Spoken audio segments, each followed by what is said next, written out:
So I'll begin with a question about this here. How are you feeling, Carmen? Is this? Can we have? I don't want to run afoul of the union, so I don't want to touch it. But wow. So okay. In the previous set, I talked about format, right? And there's in a certain way there's more documented history of piano and guitar, but musicians always play in whatever configuration. So I'm sure that the two of you have played in many circumstances with just piano and drums, but it's not that common. What have you discovered as you've been digging into this? I'll raise my hand.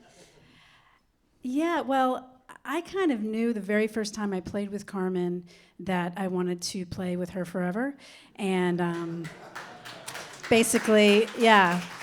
And I think a big part of that was just the way that she feels time and the way that she feels the pocket and rhythm. And I just felt like, for me, it just kind of felt like I sailed on a magic carpet onto like the perfect cloud of pocket. And I hope I stay there until I die. And that was she was subbing in Boom Tick Boom, actually. I kind of cold called her.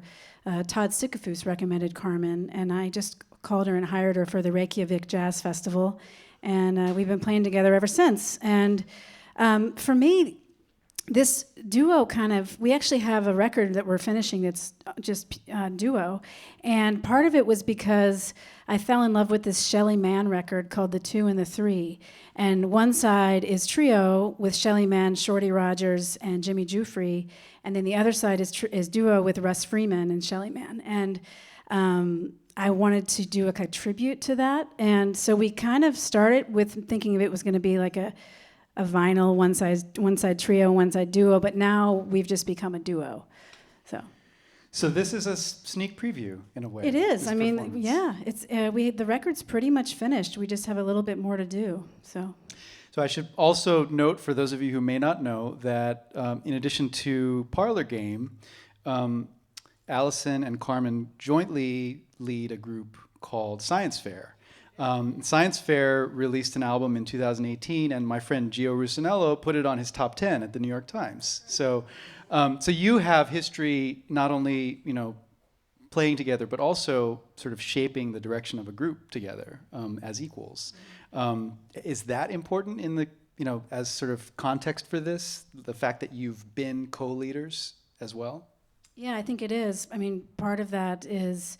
When we were getting ready for Science Fair, we basically got together as a duo once a week for many months to develop the music and to kind of workshop. It's partly why it's called Science Fair. It felt like a lab experiment as we workshopped the songs together. And I think that's when we developed our sound together. I feel like I'm doing all the talking, but... Well, I do have a question for you, Carmen. It has to do with sort of covering the landscape on the piano, and the fact that you are the bassist and the rhythm section, chordally speaking, as well as the primary melody. So was that a stretch for you in this situation, or did it feel pretty natural and organic?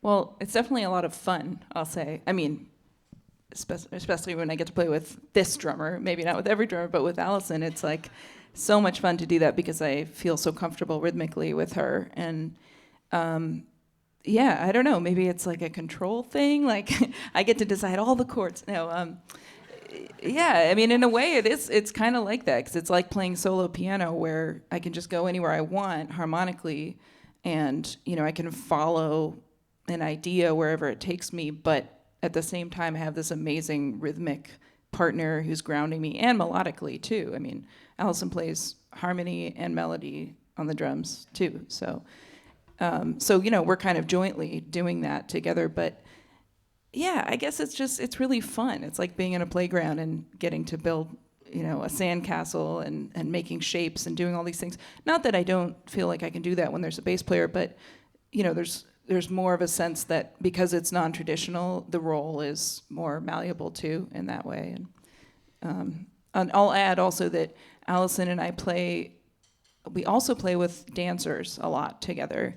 And so that piece of it that she said about the rhythmic hookup, I think part of that, in some way it's connected to that too, that like we want to play music that makes us feel like we're kind of dancing in the groove as a unit too. I'm struck too by how much connection to jazz history you're bringing in this situation, because you're both known as contemporary musicians and part of the current scene, and there was so much just history flowing through those first two tunes that you played. Some stride, just a lot of, and the fact that Shelly Manne was, and Russ Freeman were an inspiration, like, is really interesting, right? And so it brings up the idea of your experience in the music. I'm pretty sure the first time I ever heard you were still in the Monk Institute band, which is the best training that a young musician today. Well, I don't know if the best, but really, really good training, right? And your experience is a generation removed, and you've had, it's quite different in some ways, and then similar in other ways. So I'm just curious about the way that your path through jazz training prepared you for this kind of multidimensional expression. That was a wordy question. Well, do you want to talk? I think Carmen and I, we love music.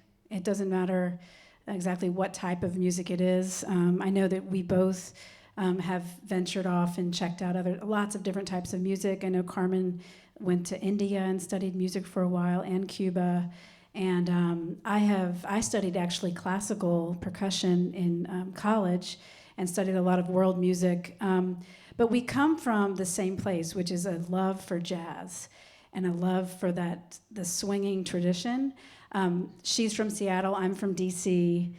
I felt really lucky because from a young age, I basically was just like, I learned how to play by doing gigs. Just like my first teacher just kind of shooed me off. He's like, get on stage. And I remember one of the very first times I played, I sat in with Charlie Bird at Blues Alley and played Cute on the drums. So, I played in my teacher's big band from the time I was 12. And one of my first bass players I ever played with was Keeter Betts. So I really come from that straight-ahead swinging DC tradition.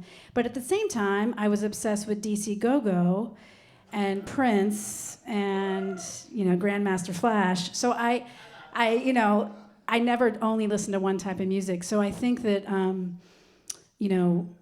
because she and I come from this swinging tradition, even though we're from different coasts, we love playing swing together. It feels so good. And you'll hear, we like to sometimes make it straighter and sometimes swing it. And it just kind of moves all around and brings in all of our different influences. So.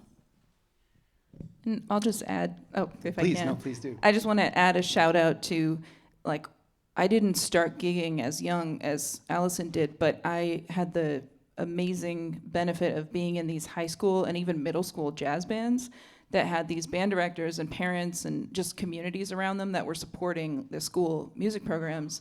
And our band directors played us, Count Basie. Well, that's what the music we were playing in the band was, like the Basie Band, Duke Ellington, like real charts from those people. And we would sit in the band room and listen to Lee Morgan records, and and they introduced us to all those people, and I fell in love with Errol Garner when I was a freshman in high school. And so, the school band programs, that Amen. Yeah. at least when I was, that was what jazz was to me. And my older brother's a tenor saxophonist, and so at night when I'd be trying to go to sleep in my room, his bedroom was next to mine, and he'd be transcribing Sonny Rollins solos, and so I was trying to go to sleep, but at the same time, I was hearing him play that, so I owe him a lot, there too. But just a shout out to music education in the schools. Yeah. I need to say one more thing. I know we're all dying to hear music. I'm sorry. I have to say this though.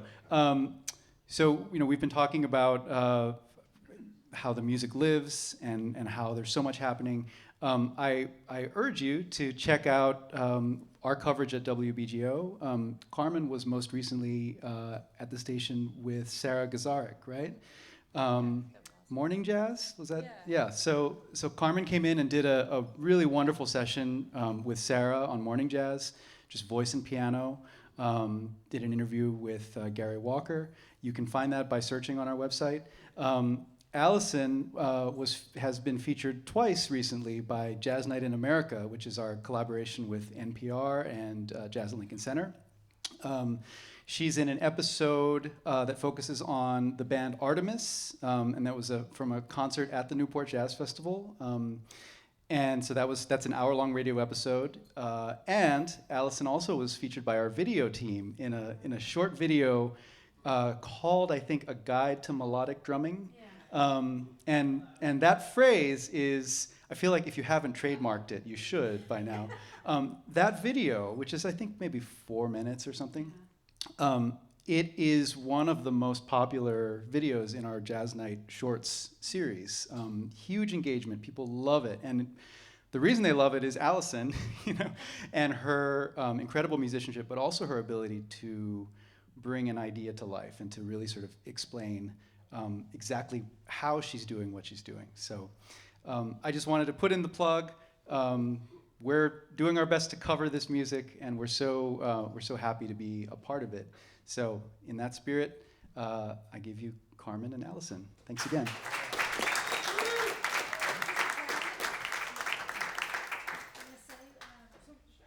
We're gonna do 2 pieces. We love Mary Lou Williams, and she's a huge inspiration to both of us. And so we're gonna do. Is it an arrangement of yours, or just? It's basically a transcription, the first part. Okay. Yeah, she wrote this incredible piece. I think it was in 1945. Yeah.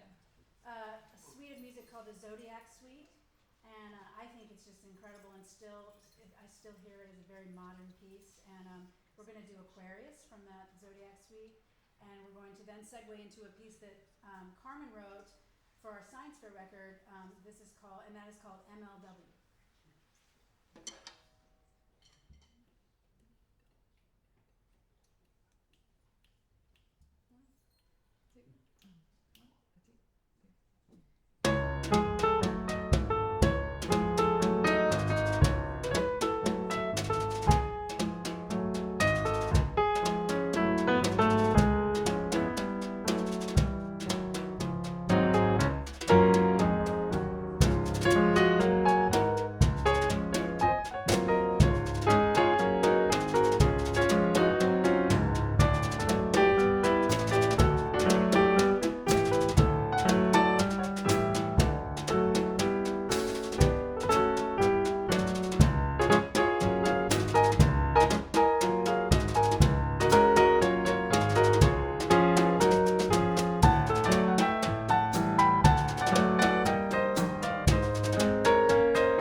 thinking of Shelly Mann, this is called Man Sketch, which is definitely not appropriate.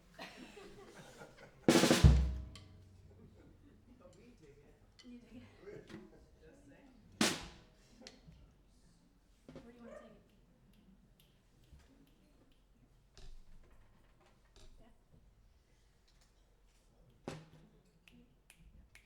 two, one, two,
This song is called Dan Dan, and it's dedicated to Shelly Mann and my piano tuner.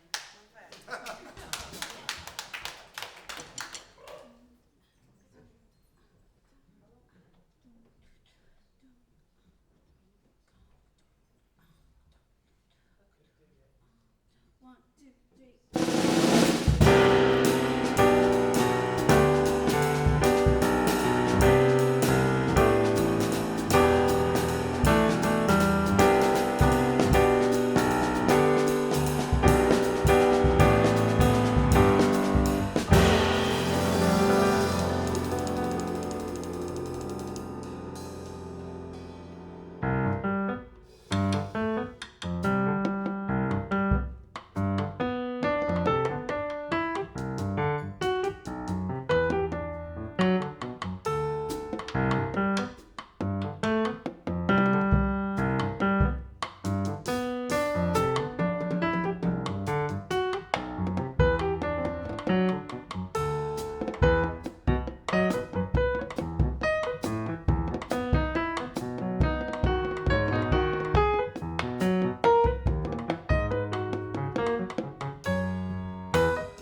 Allison Miller, Carmen Staaf, thank you. And thank you all for being here. Thank you to Bonnie and everyone at Yamaha.